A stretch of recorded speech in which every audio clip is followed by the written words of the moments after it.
Thank you. सोनालीने मला congratulations का केलं आहे ह्याचं कारण मी तुम्हाला नंतर सांगेन, पण त्याआधी आम्ही गेलो होतो नवी मुंबईमध्ये भावना कियामध्ये. जायचं कारण इतकंच होतं की कियाची नवीन गाडी लॉन्च झाली आहे सिरोज म्हणून, तर त्याच्या लॉन्चसाठी आम्हाला इन्व्हिटेशन होतं आणि आमच्या हस्ते गाडीचं लॉन्च झालं आहे.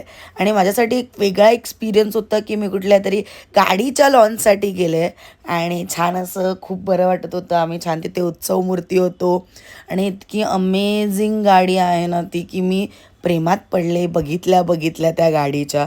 आणि छान अशा नवीन कलरसोबत ही गाडी लॉन्च झालेली आहे, ज्याच्यामध्ये तुम्हाला मोशन सेन्सर की आहे, सेकंड लेवल अडास आहे, ज्यामुळे तुम्ही सेफ्टीच्या दृष्टिकोनाने ह्या गाडीला नक्कीच अप्रोच करू शकता. हाय लेवल डेफिनेशन डिस्प्ले आहे, पॅनोरॉमिक सनरूफ आहे, परत सेकंड रो व्हेंटिलेटेड सीट आणि रिक्लायन सीट आहेत. त्या पण फर्स्ट टाईम इंडियामध्ये लॉन्च झाल्यात, त्या पण कियाच्या गाडीमध्ये.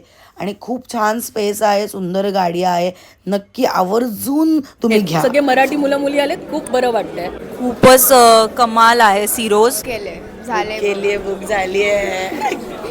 आणि सोनालीने मला कॉंग्रॅच्युलेशन यासाठी केलं आहे कारण की मी कियाचं प्रमोशन केलं आहे. चला नमस्कार, येतंय.